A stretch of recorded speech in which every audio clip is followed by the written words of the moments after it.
Kalena dhammat sawanang etammang kalamuttamang. Kali ini saya akan membacakan sebuah buku yang cukup dalam, berupa kumpulan ceramah dari Yang Mulia Mahasi Sayadaw tentang Salekha Sutta selama periode 1969 sampai 1970. Buku ini cukup tebal dan cukup mendalam dhamma yang dibahas. Dalam video awal ini akan terisi cuma daftar isi dan juga biografi singkat dari Yang Mulia Mahasi Sayadaw serta kata pengantar dari pihak penerjemah. Semoga pembacaan buku ini bisa bermanfaat dan membantu para pendengar semua. Terima kasih. Judul buku Khotbah tentang Salekha Sutta. Judul asal A Discourse on the Salekha Sutta oleh Mahasi Sayadaw. Penerjemah bahasa Inggris U. Ayem Maung, penyunting bahasa Inggris Biku Pesala. Penerjemah bahasa Indonesia Indra Anggara, penyunting bahasa Indonesia Budi S.H. Perancang sampul Lana Hartono, penata letak Budi S.H.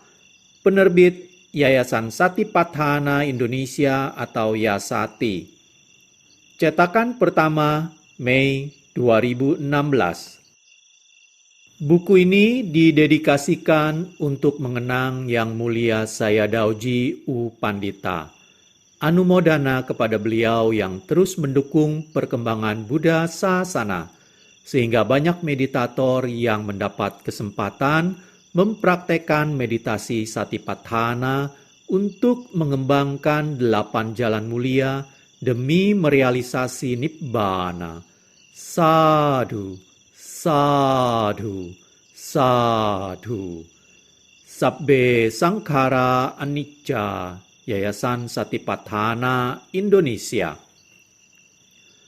Sayadaw U Pandita lahir pada tahun 1921 di Insein, Rangon. Beliau ditahbiskan menjadi samanera pada usia 12 tahun dan menjadi biku pada usia 20 tahun.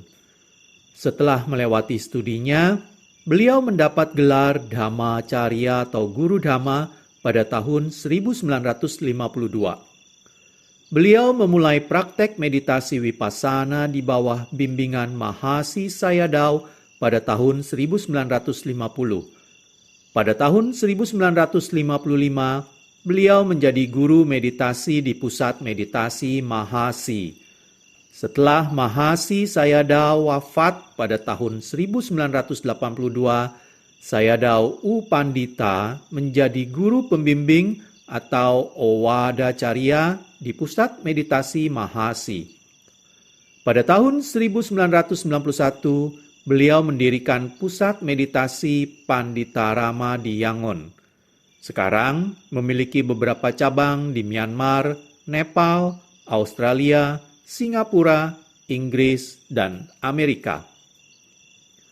Sayadaw menjadi terkenal di Barat setelah mengadakan retret musim semi tahun 1984 di Insight Meditation Society atau IMS di Barre, Massachusetts, United States. Banyak guru meditasi Barat senior dalam tradisi Mahasi berlatih di bawah bimbingan Sayadaw U Pandita pada retret tersebut dan retret-retret berikutnya di sana. Khotbah yang beliau babarkan di IMS pada tahun 1984 disusun menjadi sebuah buku In This Very Life, di kehidupan ini juga, diterbitkan oleh Yasati dalam bahasa Indonesia pada tahun 2014. Catatan narator, buku ini juga sedang dibacakan. Terima kasih. Beliau terus membimbing retret meditasi Vipassana ini dan membabarkan Dhamma hingga wafatnya beliau pada tanggal 16 April 2016. Catatan yang ada di sampul belakang buku.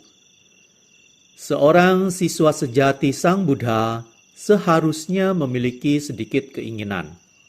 Ia harus puas dengan apa yang ia miliki dan mengurangi kotoran batinnya. Mempunyai sedikit keinginan atas kepemilikan materi atau pelayan. Ia tidak boleh membanggakan pencapaiannya dalam pembelajaran naskah-naskah atau dalam praktek meditasi. Ia harus menjaga pengetahuan atas pembelajarannya atau pencapaian spiritualnya untuk diri sendiri. Seorang Arya sejati tidak mengungkapkan pandangan terang spiritualnya kepada orang lain, walaupun ia ingin mengatakannya. Hanya seorang penipu religius yang menyebut dirinya sendiri sebagai seorang Arya. Kepuasan juga penting dalam pengembangan spiritual. Seseorang harus puas dengan apapun yang ia miliki, apakah baik atau buruk. Yang sama pentingnya adalah mengurangi kotoran-kotoran batin atau kilesa. Latihan diri yang mengarah menuju tujuan ini adalah yang dibahas dalam Salekha Sutta. Sutta ini bermanfaat bagi para meditator maupun non-meditator. Berguna bagi mereka semua yang ingin mengatasi keinginan atau nafsu tidak bermoralnya dan mengembangkan keterampilan dalam keinginan-keinginan baik.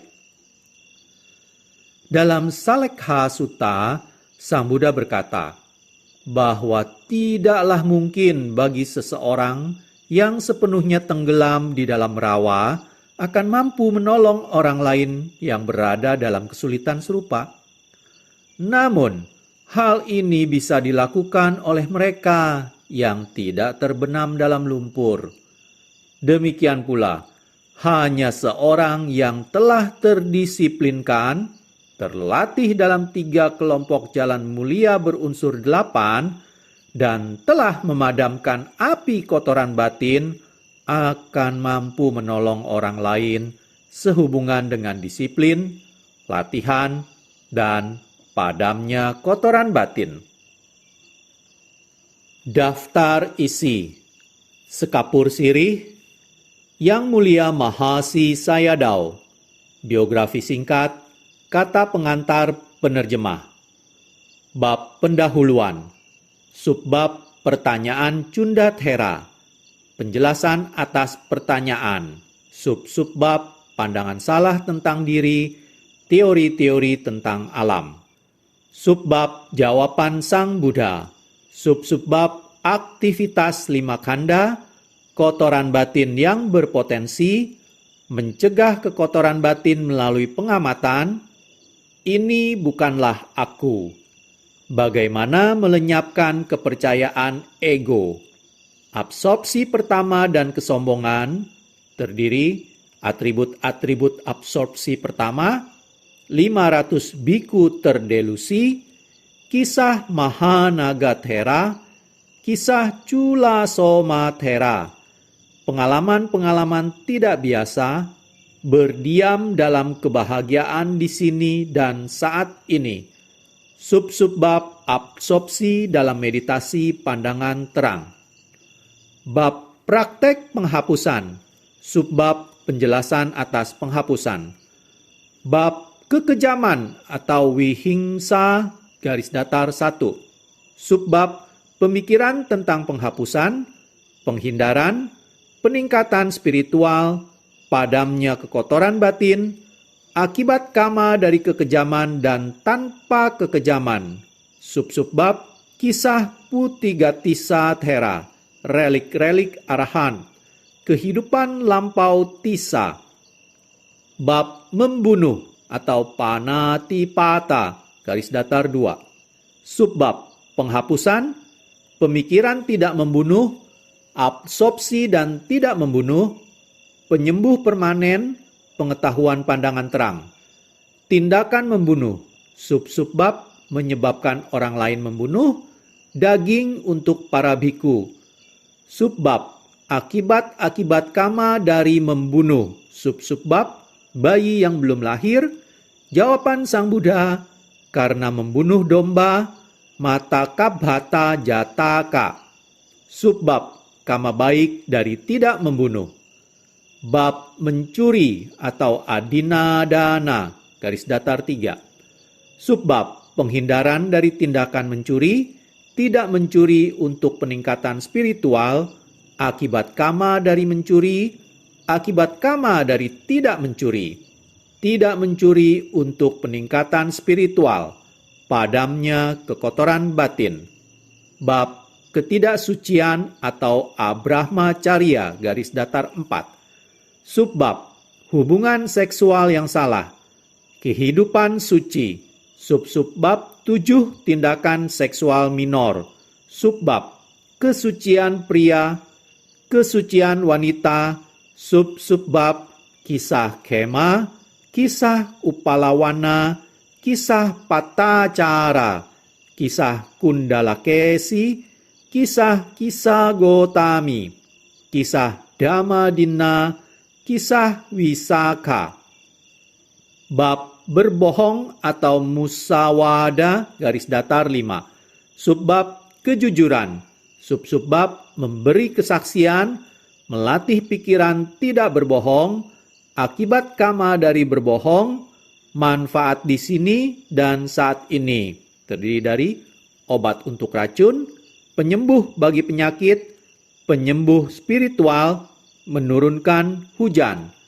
Subbab kisah Raja Sutasoma, terdiri dari seorang kanibal dalam pengasingan, Porisada si kanibal, penangkapan Sutasoma, kecemasan raja, syair-syair berharga, kekuatan dari memuliakan dhamma orang bijaksana, memuliakan pengaruh orang tua, keselarasan dengan ajaran Sang Buddha, kemurnian dan pengetahuan pandangan terang. Kereta kerajaan tunduk pada kehancuran. Tubuh manusia pun menjadi tua. Kisah Sariputta dan Moggallana. Terpisah paling jauh. Menempati janji. Perubahan Porisada. Pesan moral dari kisah. Bab fitnah atau ucapan memelah belah atau pisunawaca, garis datar 6. Subbab memecah belah dan menguasai, mengatasi fitnah, akibat kama memfitnah. Subbab kisah Isidasi, kisah Udumbaradewi, penahbisan Isidasi. Subbab kesimpulan. Bab menghina atau ucapan kasar, parusawaca, baris datar 7. Subbab seorang yang menaklukkan melalui perhatian murni, akibat kama dari ucapan kasar. Subbab kelahiran kembali sebagai hantu kelaparan karena kutukan, penghinaan mengarah menuju alam hantu kelaparan. Bab omong kosong atau gosip, sampapalapa, garis datar 8. Subbab kisah Ghatikara, akibat kama dari bergosip. Bab ketamakan atau abhija, garis datar 9. Subbab 4 jenis ketamakan. Bab niat buruk atau vyapada, garis datar 10. Bab pandangan salah atau micchaditti, garis datar 11. Subbab 10 gagasan salah, 10 pandangan salah, penyangkalan atas kama dan akibatnya. Subbab teori penciptaan. Kama, penjelasan satu-satunya. Pandangan yang sangat buruk. Subbab, penegasan atas kepercayaan pada kama. Subbab, pandangan salah dan pandangan benar terhadap sang jalan. Pengetahuan yang penting, metode meditasi Sang Buddha. Subbab, penegasan pandangan benar. Subbab, pandangan keabadian dan pemusnahan. Pandangan benar berlandaskan pengetahuan kondisionalitas kehidupan berulang. Subbab terbebaskan dari pandangan salah. Subbab munculnya pengetahuan melalui pemahaman, munculnya pengetahuan sang jalan, melihat keempat kebenaran mulia secara bersamaan, 3 tingkat sang jalan. Bab pemikiran salah atau micca sangkapa, garis datar 12. Subbab pemikiran benar. Bab ucapan salah, mica waca, baris datar 13. Subbab ucapan benar. Bab perbuatan salah, mica kammanta, garis datar 14. Subbab perbuatan benar. Bab penghidupan salah, mica jiwa, garis datar 15. Subbab penghidupan benar. Subbab penghidupan yang benar dan salah bagi para bhikkhu, terdiri dari 3 jenis penghindaran. Bab usaha salah atau mica wayama, garis datar 16. Subbab usaha benar. Bab perhatian salah atau mica sati, garis datar 17. Subbab perhatian benar. Bab konsentrasi salah atau mica samadhi, garis datar 18. Subbab konsentrasi benar. Bab pengetahuan salah, mica nyana, garis datar 19. Subbab pengetahuan benar. Bab pembebasan salah atau mica wimutti, garis datar 20. Subbab arahan cahaya, arahan kuali besi pemanggang, arahan periuk tanah, pembebasan benar. Bab kelambanan dan ketumpulan atau tinamida, garis datar 21. Subbab kemurnian pikiran melalui pandangan terang. Kantuk tidak selalu merupakan kotoran batin, kelambanan fisik. Bab kegelisahan atau udaca, garis datar 22. Bab keragu-raguan atau wicikica, garis datar 23. Subbab keragu-raguan terhadap meditasi ketenangan, keragu-raguan terhadap meditasi pandangan terang. Subbab penyebab kebingungan. Subbab semua bentukan materi sebagai subjek bagi pengamatan. Subbab unsur tanah, unsur air, unsur api, unsur angin, tanpa keraguan terhadap latihan perhatian murni. Subbab kemurnian pikiran melalui ketenangan sementara, mengatasi keragu-raguan melalui pandangan terang dan pengetahuan sang jalan. Bab kemarahan atau kodha, garis datar 24. Bab dendam atau upanaha, garis datar 25. Subbab penyebab dendam. Subbab kisah kali yakini. Subbab pembalasan dendam akan mengarah pada kama berat. Bab rasa tidak berterima kasih atau makha, garis datar 26. Subbab rasa terima kasih sariputta thera. Bab keangkuhan atau palasa, garis datar 27. Bab iri hati atau isa, garis datar 28. Bab kekikiran atau macaria, garis datar 29. Subbab kisah macaria kosia. Sifat dari kekikiran, tidak semua tindakan menimbun merupakan kekikiran. Akibat kama dari kekikiran, subbab brahmana todea, 14 pertanyaan. Subbab 5 jenis kekikiran. Subbab kekikiran sehubungan dengan tempat tinggal, kekikiran sehubungan dengan pengikut awam, kekikiran sehubungan dengan harta, kekikiran sehubungan dengan kualitas, kekikiran sehubungan dengan pembelajaran. Subbab belenggu penderitaan. Bab kemunafikan atau satheya, garis datar 30. Subbab faktor-faktor usaha, perlunya usaha yang sungguh-sungguh, undangan dari Sang Buddha, jarangnya pencerahan dalam seminggu, khotbah pertama Sang Buddha, perhatian murni saat mendengarkan dhamma, metode benar, ketulusan, dan ketekunan. Bab kepalsuan atau maya, garis datar 31. Bab tidak hormat atau tamba, garis datar 32. Bab menilai diri terlalu tinggi atau atimana, garis datar 33. Subbab kerendahan hati Sariputta Thera. Bab keras kepala atau dumbaca, garis datar 34. Subbab kepatuhan penting bagi kemajuan moral. Bab teman yang jahat atau papaminta, garis datar 35. Subbab kisah Ajata 1 dan Dewadatta. Subbab tuntutan Dewadatta. Subbab teman yang baik. Bab kelengahan atau pamada, garis datar 36. Subbab kelengahan dan keinginan seksual. Lupa melakukan perbuatan baik. Praktek kewaspadaan.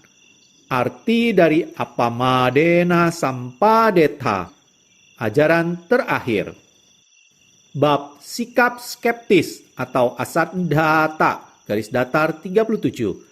Bab tidak malu atau ahirika, garis datar 38. Bab tidak takut atau anotntappa, garis datar 39. Bab kurang berpengetahuan atau appa sutata, garis datar 40. Subbab pengetahuan lengkap dalam satu bait syair, bagaikan gembala sapi. Bab kemalasan atau kosaja, garis datar 41. Bab kelalaian atau mudhasaca, garis datar 42. Bab kedunguan atau dupanyata, garis datar 43.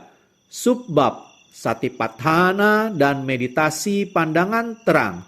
Subbab bukan pengetahuan manusia, jawaban atas 3 pertanyaan, pengetahuan analitis atas batin dan jasmani, pengetahuan dengan melihat kondisionalitas, pengetahuan melalui pemahaman, pengetahuan atas kemunculan dan kelenyapan, pengetahuan tentang kehancuran, pengetahuan ketakutan, kesedihan, dan kejijikan, pengetahuan keinginan untuk terbebas dan pandangan-pandangan terang lain.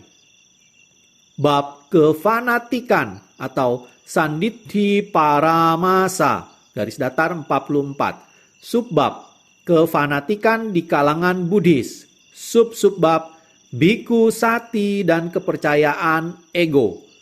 Biku aritha, pandangan keliru pada masa modern. Kefanatikan biku sunakkhata. Subbab absorpsi dan kemurnian pikiran. Subbab kefanatikan sanjaya. Bab donatur buku. Sekapur sirih. Usaha untuk melestarikan dan menyebarkan ajaran Buddha yang murni menjadi suatu tantangan tersendiri di masa sekarang. Hal ini saya katakan sebagai suatu tantangan karena hingga saat ini masih tampak adanya kecenderungan dari umat Buddha yang menginginkan ajaran yang bersifat mudah, ringan, dan yang dianggap cepat membuahkan hasil, seperti upacara pemberkahan, mengumpulkan jimat, dan lain-lain. Demikian pula dengan para penceramah Dhamma yang kurang membabarkan dan menjelaskan makna sesungguhnya dari ajaran Buddha. Tetapi justru banyak memberikan opini-opini pribadi ataupun menggunakan kesempatan pembabaran Dhamma untuk maksud lainnya. Tentunya hal itu merupakan aktivitas yang jauh dari apa yang Buddha harapkan dan ajarkan. Dhamma yang diajarkan oleh Buddha selalu memiliki makna yang dalam dan bukan sekedar sebagai pengetahuan saja. Tetapi ia merupakan pengetahuan untuk dipraktekkan bagi kita semua di kehidupan ini. Untuk itu, usaha-usaha yang diarahkan untuk menjaga kemurnian ajaran Buddha menjadi suatu tantangan karena bertolak belakang dengan cara-cara mudah yang berlaku. Oleh karena itu, kita selayaknya memberikan tanggapan dan dukungan positif atas usaha Yayasan Satipatthana Indonesia atau Yasati menerjemahkan dan mempublikasikan buku Salekha Sutta. Buku ini sebenarnya merupakan transkripsi dari rangkaian 12 ceramah Dhamma yang berjudul Salekha Sutta yang diberikan oleh Yang Mulia Mahasi Sayadaw Asin Sobhana, seorang guru besar meditasi Satipatthana Vipassana dari Myanmar.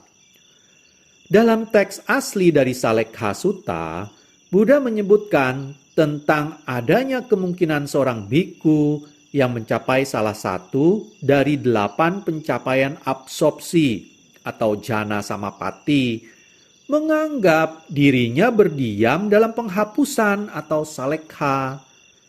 Namun, Buddha menyangkalnya dengan mengatakan bahwa hal itu bukanlah penghapusan dalam disiplin para mulia, tetapi itu merupakan kediaman kedamaian dalam disiplin para mulia.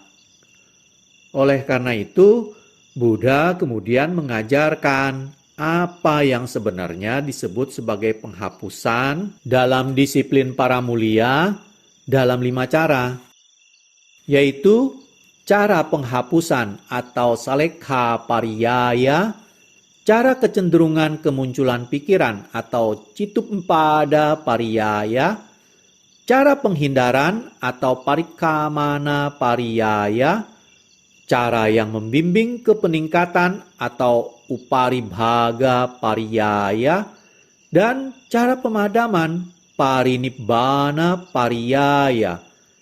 Intinya adalah praktek yang mengarah pada pengikisan atau penghapusan atau salekha atas 44 perbuatan yang tidak baik atau tidak bermanfaat. Mahasi Sayadaw menjelaskan secara terperinci 44 cara penghapusan yang disebutkan dalam Salekha Sutta dengan ditunjang oleh penjelasan dari kitab komentar dan sutta-sutta lain yang berkaitan.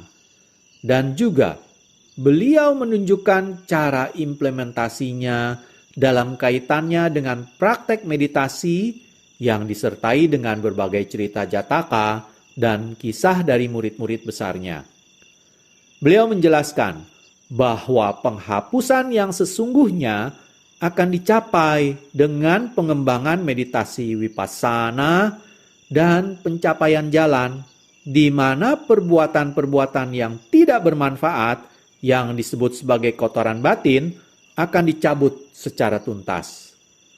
Dhamma, ajaran Buddha, yang dibabarkan selama 45 tahun adalah untuk kita pelajari dan praktekkan dalam kehidupan ini. Buddha mengajarkan agar kita menjadi pulau bagi diri sendiri, perlindungan bagi diri sendiri, dan tidak mengandalkan berkah atau perlindungan dari sesuatu ataupun makhluk lain. Semoga pembabaran Dhamma yang tertuang dalam buku ini memberikan wawasan dan inspirasi yang lebih bagi kita semua untuk belajar dan berlatih sesuai dengan petunjuk yang telah diberikan oleh Buddha. Sasanasa Wuddhi Bhawatu Sabbada. New York, 3 Maret 2016. Asin Kusala Dhamma. Yang Mulia Mahasi Sayadaw. Biografi singkat. Yang Mulia U Sobhana Mahathera, lebih dikenal sebagai Mahasi Sayadaw, lahir pada 29 Juli 1904 dari keluarga petani pemilik lahan, U Kan Thao dan Dao Seok di desa Sekun, sekitar 7 mil di sebelah barat kota Swebo di Myanmar bagian atas. Pada usia 6 tahun, beliau mulai belajar di sekolah monastik di desanya. Dan pada usia 12 tahun ditahbiskan menjadi samanera atau calon bhikkhu, mendapat nama Sobhana. Saat mencapai 20 tahun, beliau ditahbiskan menjadi bhikkhu pada 26 November 1923. Dalam 3 tahun berturut-turut berikutnya, beliau lulus ujian Pali pemerintah di semua 3 tingkat, dasar, menengah, dan yang tertinggi. Pada tahun keempat penahbisan kebikuannya, beliau menuju ke Mandalay, yang terkenal dengan keunggulan dalam pendidikan Buddhis, di mana beliau melanjutkan pendidikannya lebih jauh di bawah bimbingan berbagai biku terpelajar yang terkenal.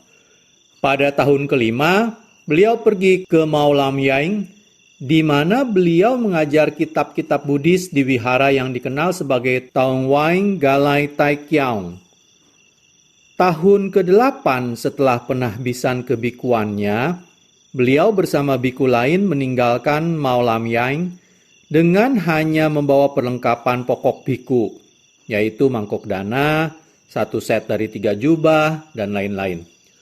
Pergi mencari metode latihan meditasi yang jelas dan efektif. Di Thaton, beliau bertemu dengan guru meditasi terkenal, Yang Mulia U Narada, yang juga dikenal sebagai Mingun Jetawun Sayadaw yang pertama. Beliau kemudian mendapatkan bimbingan dari Sayadaw dan langsung melanjutkan dengan latihan meditasi secara intensif. Mahasi Sayadaw maju dengan pesat dalam prakteknya, sehingga mampu mengajarkan metode meditasi secara efektif kepada 3 murid pertamanya di Seikun saat beliau berkunjung ke sana pada tahun 1938. Ketiga murid awam ini juga mendapatkan kemajuan yang luar biasa. Terinspirasi oleh ketiga muridnya ini, secara bertahap sebanyak 50 penduduk desa bergabung dalam latihan praktek intensif ini. Yang Mulia Mahasi Sayadaw tidak bisa tinggal bersama dengan Yang Mulia Mingun Sayadaw selama yang diinginkan, karena beliau diminta untuk segera kembali ke wihara Maulamyaing. Biku kepala yang telah berusia tua sakit parah dan meninggal tidak lama setelah Yang Mulia Mahasi Sayadaw kembali. Yang Mulia Mahasi Sayadaw diminta untuk mengambil alih wihara dan membimbing para biku yang menetap di sana. Dalam kurun waktu tersebut, beliau mengikuti ujian pengajar Pali yang pertama kali diselenggarakan oleh pemerintah Myanmar. Lulus ujian ini pada usaha pertamanya.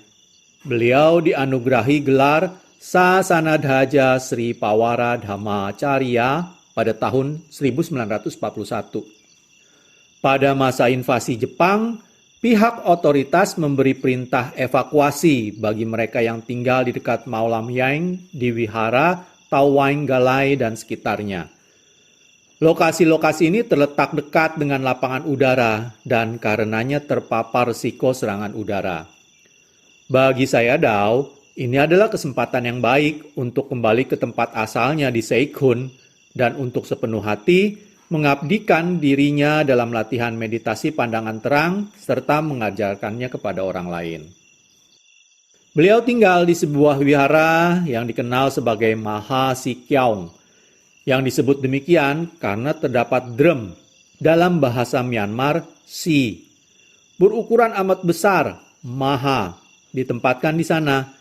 Dari nama wihara itulah nama populer Sayadaw, Mahasi Sayadaw, berasal. Selama periode ini, pada tahun 1945, Sayadaw menulis karya besarnya, Manual of Vipassana Meditation, suatu risalah yang komprehensif dan berpengaruh, yang menguraikan baik aspek doktrin maupun praktis dari meditasi metode Satipatthana. Karya yang terdiri dari 2 volume ini terdiri dari 858 halaman. Ditulis beliau hanya dalam kurun waktu 7 bulan, di mana saat itu kota tetangga Swebo hampir setiap hari mendapatkan serangan udara. Sejauh ini hanya 1 bab dari karya ini, kelima, yang telah diterjemahkan ke dalam bahasa Inggris dan diterbitkan dengan judul Practical Insight Meditation, Basic and Progressive Stages, Buddhist Publication Society. Tidak butuh waktu lama, reputasi Mahasi Sayadaw sebagai guru meditasi pandangan terang yang handal telah menyebar ke seluruh wilayah Swebo Sagaing dan menarik perhatian seorang umat awam Buddhis yang sangat taat dan menonjol, Sir U Twin, yang dianggap sebagai negarawan sesepuh di Burma. Keinginannya adalah untuk memperkokoh Buddhisme di Burma dengan mendirikan sebuah pusat meditasi di bawah bimbingan guru meditasi yang teruji kebajikan dan kemampuannya. Setelah bertemu dengan Mahasi Sayadaw dan mendengar ceramahnya dan mendengar petunjuk meditasi yang diberikan kepada rohaniwan wanita di Sagaing, Sir U Twin tidak ragu bahwa ia telah menemukan orang tepat yang ia cari.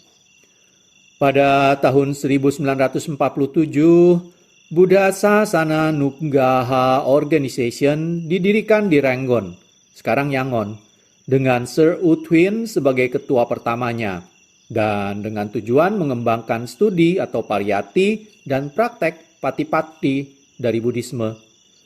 Pada tahun 1948, Sir U Twin menyumbangkan tanah untuk organisasi itu seluas 5 akre atau sekitar 2 hektar di Kokine, Rangun untuk pembangunan sebuah pusat meditasi. Pada tempat inilah berdiri Tatana atau Sasana Yekta yang sekarang, yaitu pusat meditasi Buddhis. Sekarang lokasi ini mencakup area seluas 20 akre atau sekitar 8 hektar. Dengan sejumlah besar bangunan. Pada tahun 1949, Perdana Menteri Burma, UNU, dan Sir U Twin meminta agar Yang Mulia Mahasi Sayadaw datang ke Rangun dan memberikan pelatihan praktek meditasi. Pada Desember 1949, Sayadaw memperkenalkan metode latihan meditasi pandangan terang kepada kelompok pertama yang terdiri dari 25 meditator. Dalam beberapa tahun sejak Sayadaw datang ke Rangun, pusat meditasi serupa bermunculan di seluruh Burma, berjumlah sampai lebih dari 100. Di pusat-pusat meditasi sekitar ini, metode yang sama diajarkan dan dipraktekkan. Menurut sensus tahun 1972, jumlah total meditator yang berlatih di semua pusat meditasi tersebut, baik di Burma dan luar negeri, telah melewati angka 700.000. Di beberapa negara timur dan juga barat, latihan meditasi pandangan terang terus dilakukan. Konsili Buddhis ke-6 atau Chatha Sanggayana yang bersejarah diselenggarakan di Rangun selama 2 tahun. Yang berpuncak di tahun Buddhis 2500 atau 1956. Yang Mulia Mahasi Sayadaw memiliki peran penting. Beliau adalah salah satu editor akhir dari teks-teks kanonik yang dibacakan dan kemudian disetujui dalam sidang konsili tersebut. Selanjutnya, beliau adalah penanya atau puchaka, yaitu beliau harus mengajukan pertanyaan mengenai masing-masing teks kanonik yang dibacakan. Pertanyaan itu kemudian dijawab oleh seorang bhikkhu terpelajar dengan kekuatan memori yang fenomenal, Yang Mulia Vicintasara Bhiwangsa. Untuk menghargai sepenuhnya pentingnya peran ini, dikatakan bahwa pada konsili pertama yang diadakan 100 hari setelah Sang Buddha Parinibbana, adalah Yang Mulia Mahakasapa yang melemparkan pertanyaan-pertanyaan pengantar yang kemudian dijawab oleh Yang Mulia Upali dan Ananda. Setelah pembacaan kitab-kitab kanonik Tipitaka telah selesai di Konsili Buddhis ke-6, diputuskan untuk melanjutkan dengan pembacaan kitab-kitab komentar kuno dan subkomentar. Didahului dengan proses penyuntingan yang ketat dan cermat. Dalam tugas besar itu juga, Sayadaw juga mengambil peran yang menonjol. Di tengah semua tugas-tugas tersebut, beliau juga seorang penulis ilmiah yang produktif. Dia menulis lebih dari 70 karya dan terjemahan, kebanyakan dalam bahasa Burma, dengan sebagian kecil dalam bahasa Pali. Salah satu karya beliau yang menonjol adalah penerjemahannya ke dalam bahasa Burma atas kitab komentar Visuddhimagga Mahatika, yang terdiri dari 2 volume besar naskah asli Pali, lebih tebal dari Visuddhimagga, dan memiliki banyak kesulitan dalam segi bahasa maupun isinya. Pada tahun 1957, Mahasi Sayadaw dianugerahi gelar Agga Mahapandita. Namun bahkan semua ini tidak menguras kapasitas luar biasa Sayadaw untuk bekerja dalam Buddha Dhamma. Beliau melakukan beberapa perjalanan ke luar negeri.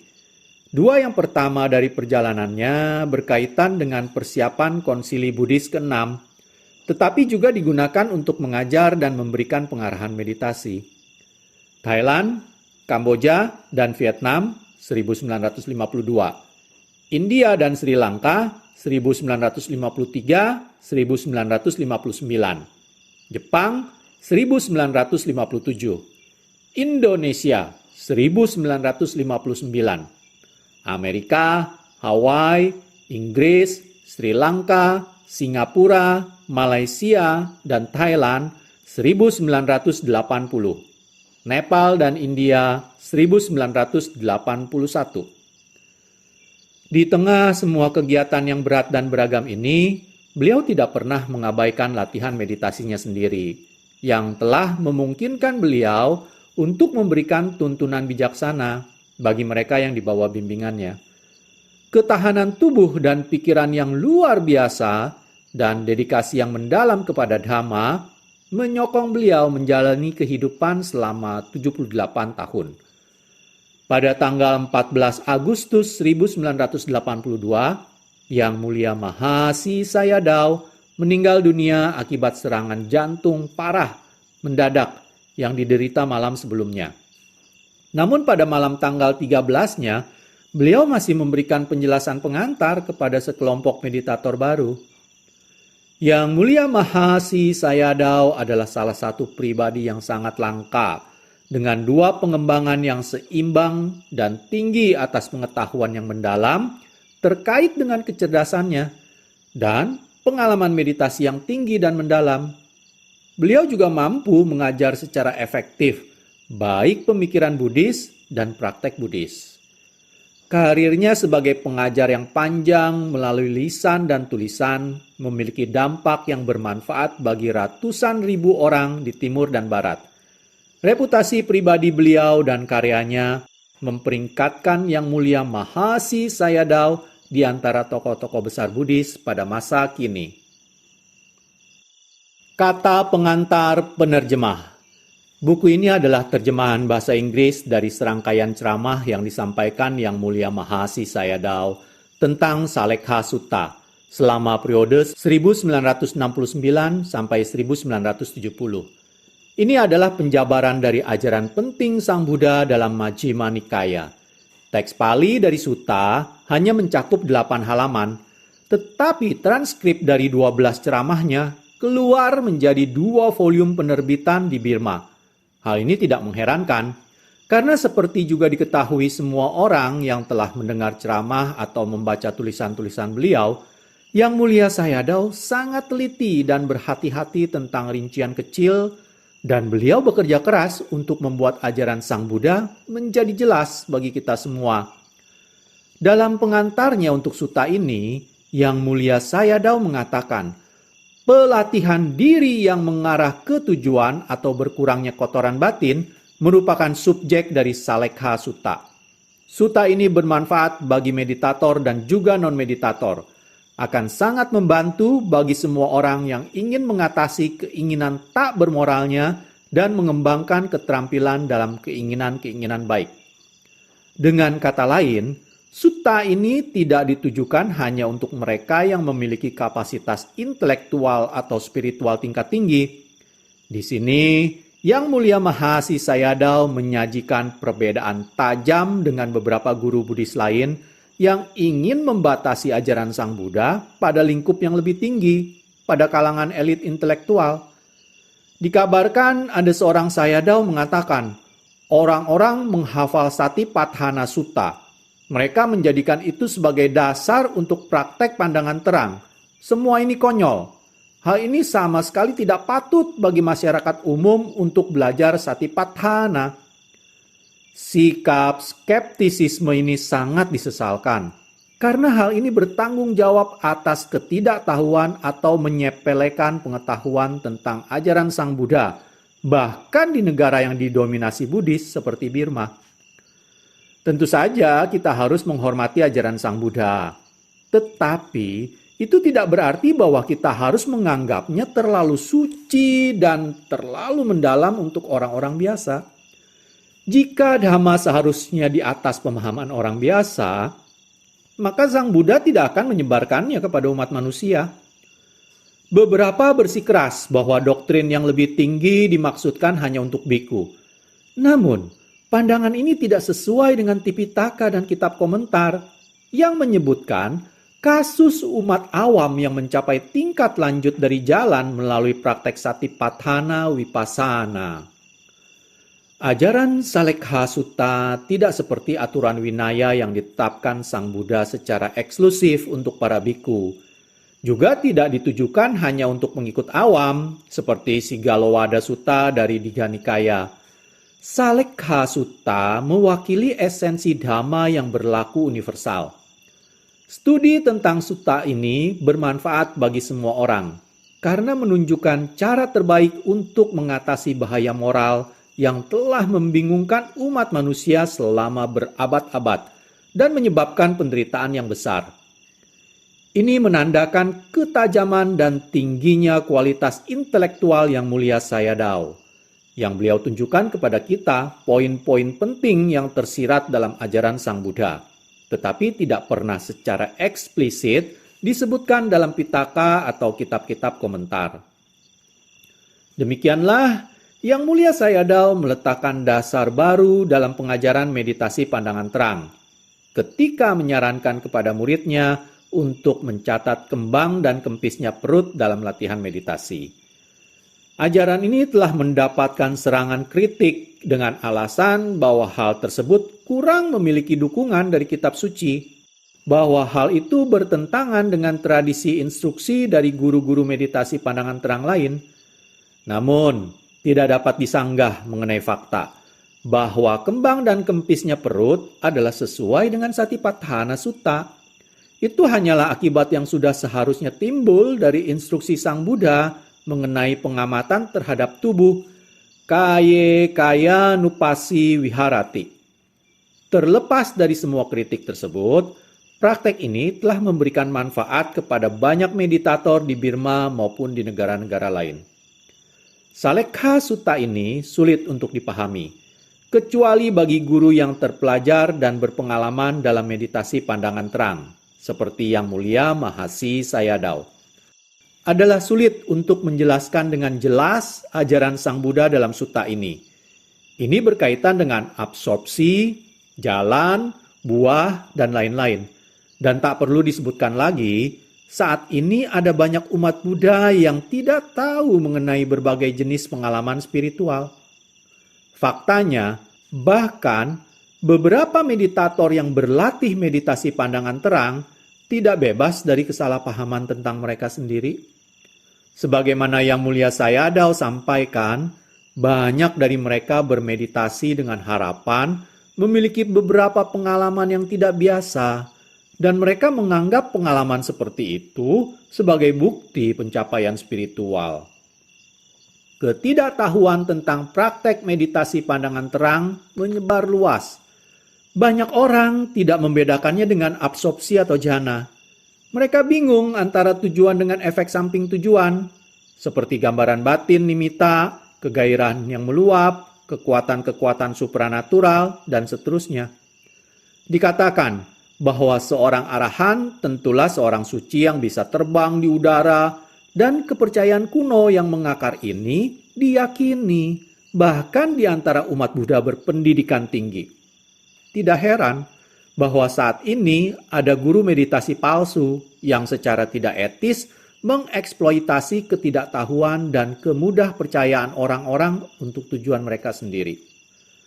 Pengalaman nyata pandangan terang mungkin menentang pemahaman dan deskripsi umum. Tetapi pembabaran Yang Mulia Mahasi Sayadaw atas Salekha Sutta tidak memberikan ruang untuk kebingungan atau kesalahpahaman mengenai tujuan, yang tidak kurang dari padamnya semua kotoran-kotoran batin. Kamus Bahasa Pali Childer menerjemahkan salekha sebagai penghacuran kotoran-kotoran batin atau kilesa. Dan Yang Mulia Sayadaw menjelaskannya sebagai praktek penghapusan yang membentuk dasar dari pandangan terang, sebagai cara hidup yang dirancang untuk membasmi kotoran-kotoran batin. Pembabaran Yang Mulia Sayadaw sangat informatif, mencerahkan, dan dapat diandalkan. Ini akan sangat berharga bagi semua orang yang mencari pencerahan tentang cara Sang Buddha untuk mengakhiri kotoran-kotoran batin dan penderitaan.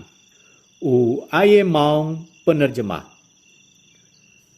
Demikianlah saya akhiri part dari perkenalan dari buku Salekha Sutta ini. Pada video part selanjutnya saya akan mulai membacakan dari bab pendahuluan.